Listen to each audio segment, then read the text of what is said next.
Mari kita lanjutkan materi pembahasan kita dalam part 2. Alat pemuas kebutuhan benda. Berdasarkan cara memperolehnya, benda dibagi menjadi 3, yaitu benda ekonomi, benda bebas, dan benda ilit. Benda ekonomi adalah benda yang cara memperolehnya adalah dengan mengeluarkan pengorbanan atau dengan mengeluarkan uang. Contohnya kita membeli baju, membeli makanan. Benda bebas adalah benda yang kita peroleh tanpa mengeluarkan pengorbanan atau tidak kita beli. Jadi kita dapatkan secara cuma-cuma. Contohnya adalah barang yang diperoleh secara gratis. Seperti misalnya kita mendapatkan bahan bantuan berupa sembako secara gratis.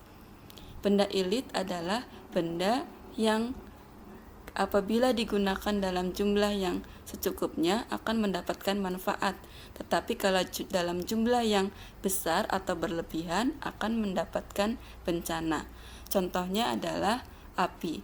Api kalau kita gunakan dengan jumlah yang secukupnya bisa digunakan sebagai penerangan ataupun pemanas. Tetapi kalau dalam jumlah yang besar atau berlebihan maka akan mendatangkan kebakaran. Berdasarkan tujuan penggunaannya, benda dibagi menjadi 2, yaitu benda produksi dan benda konsumsi. Benda produksi bertujuan untuk menghasilkan barang yang lain. Contohnya adalah mesin-mesin produksi. Benda konsumsi, benda yang bertujuan untuk kita gunakan atau kita makan. Contohnya pakaian kita gunakan untuk menutupi aurat kita. Makanan kita gunakan yaitu untuk mengkonsumsi makanan. Berdasarkan hubungannya dengan benda lain, benda dibagi menjadi 2, yaitu benda substitusi dan benda komplementer. Benda substitusi adalah benda yang saling menggantikan satu sama lain. Contohnya apabila kita tidak makan nasi, maka kita bisa makan jagung, ubi, ataupun sagu. Benda komplementer adalah benda yang saling melengkapi satu sama lain. Contohnya kalau kita memakai sepatu, maka kita memakai juga kaos kaki. Berdasarkan jaminan pinjamannya, benda dibagi menjadi 2, yaitu benda bergerak dan benda tidak bergerak. Benda bergerak artinya benda yang tidak bisa kita jadikan sebagai jaminan pinjaman. Contohnya benda dengan nilai yang murah. Misalnya jam tangan yang murah. Nah, benda tidak bergerak adalah benda yang dapat kita gunakan sebagai jaminan pinjaman. Contohnya rumah atau sertifikat tanah. Berdasarkan proses pembuatannya, maka benda dibagi menjadi 3, yaitu barang mentah, barang setengah jadi, dan barang jadi. Barang mentah adalah bahan dasar yang digunakan untuk proses produksi. Barang setengah jadi yaitu barang yang sudah diolah dari barang mentah tetapi belum menjadi barang jadi. Sedangkan barang jadi adalah barang yang sudah siap digunakan. Contohnya adalah dari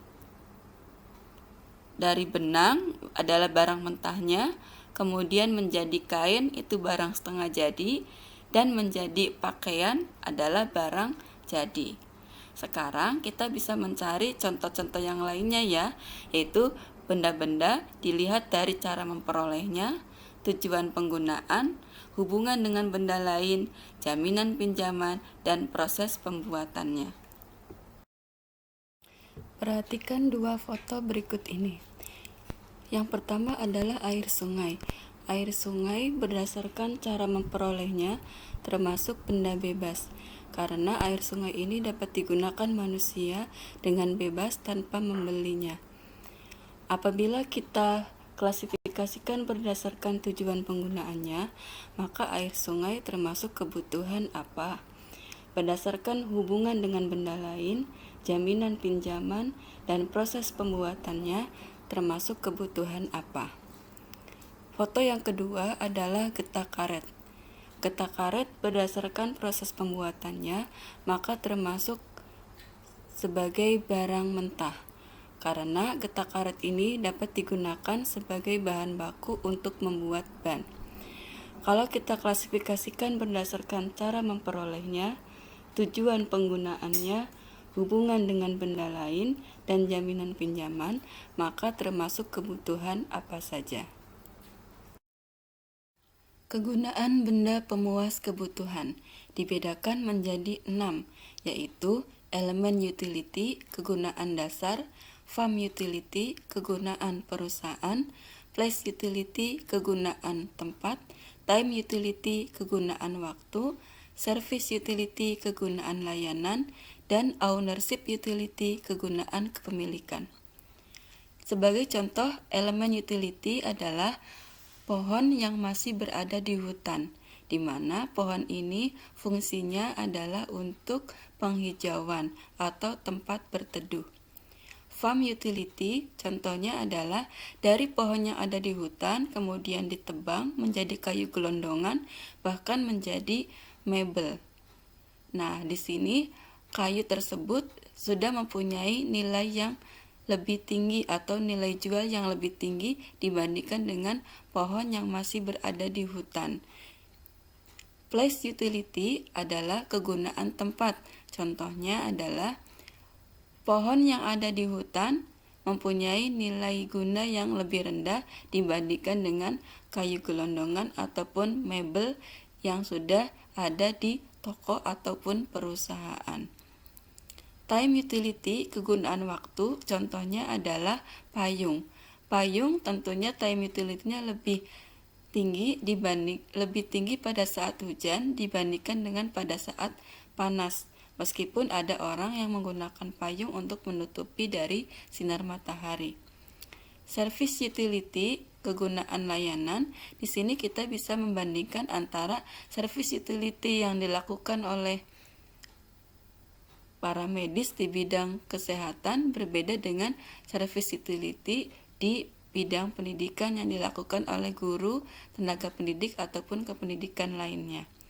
Ownership utility atau kegunaan kepemilikan contohnya adalah buku yang dimiliki oleh pelajar tentu akan lebih bermanfaat bila dibandingkan dengan buku yang dimiliki oleh anak jalanan.